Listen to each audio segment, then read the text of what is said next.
Yes, everybody, welcome back to Talking Wolves. We're back for a brand new update video on the channel. I said over the last day or so that I'd do one of these because lots of news and obviously a little bit of news from Gary O'Neill's press conference, pre-match press conference ahead of the Fulham game as well. As always, appreciate your support, guys. Hopefully you guys are going to have a great weekend as well with Wolves facing off against Fulham. Let's start off with Gary O'Neill's pre-match press conference anyway.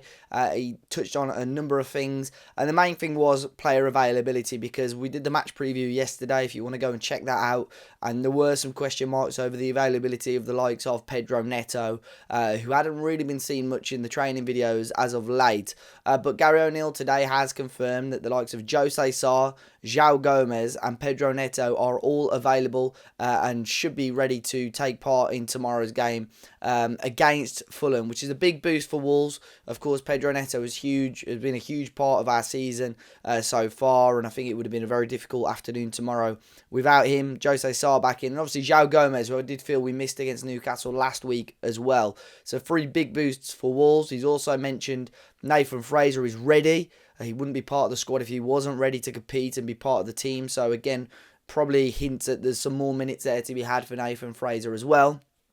But the one doubt for tomorrow's game is Craig Dawson, who's got a sore groin at the moment. It's going to be a very late fitness test for him. You would assume that Wolves won't risk him, and Santiago Bueno should come back in, which is what a lot of fans have been wanting.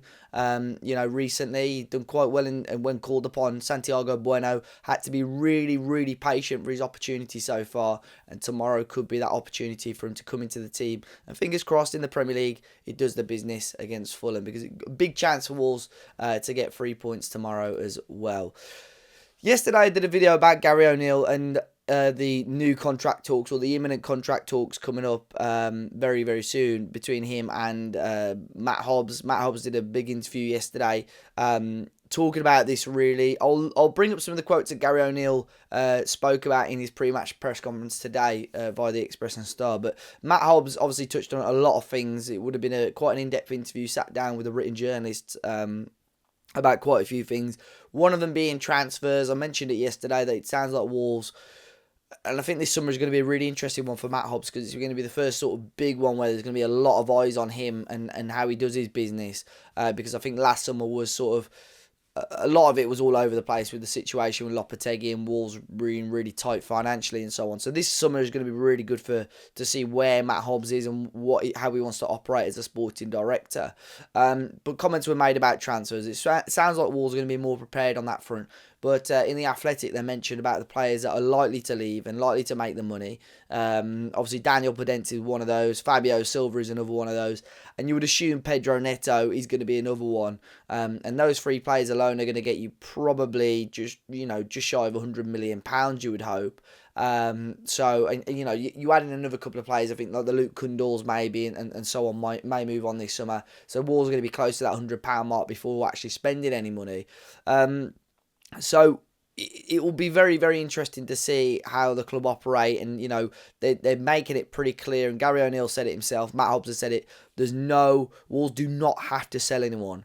It's not to say they won't, because that's what happens in football. If big clubs can knock in, you've got to have a conversation with players, but Wolves are not in a position where they have to sell players now. Well, Gary O'Neill addressed the new contract talks today in his pre-match press conference. What he had to say was that he hasn't had any discussions yet with Matt Hobbs about his contract. 100% of his focus is on the team. There will be a lot to be discussed in the summer around the squad and what we're trying to do next year.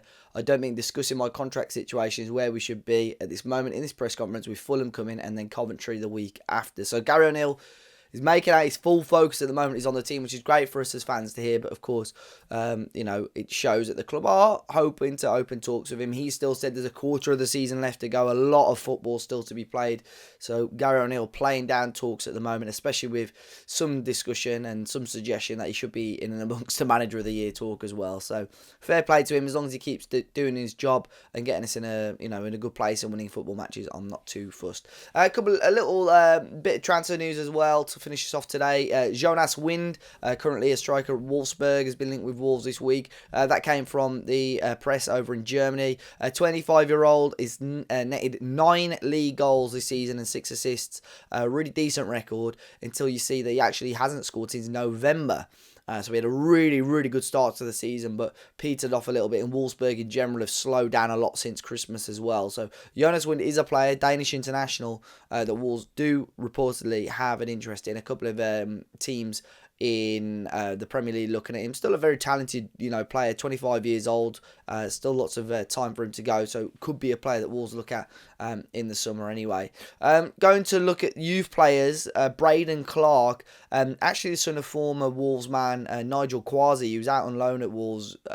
Probably, I think it was the year we went into the Premier League under Mick McCarthy, actually. But Braden Clark, been at Wolves a long, long time. 16 years of age, Welsh international. He's actually left the club now. His contract has been terminated, or I don't know the ins and outs of it. But a lot of big Premier League academies now looking at him. Arsenal have reportedly made an offer to him, and at the moment it looks like the likely destination for Braden Clark. So yeah, no longer a Wolves player. But in the future, we'll see. I'd assume Wolves will still benefit financially off that in the future if he, goes on to bigger and better things. And some news in regards to Sasha Kalajdzic. Obviously, he had his surgery a week or two ago. All gone to plan. It's successful, which is good to hear. No real timeline yet on his return. You would assume, again, it's going to be a long while, probably well into the new season before we see him come back. But at the moment, according to press in Germany, he's currently in Austria working with physio guru Franz Leiberbauer.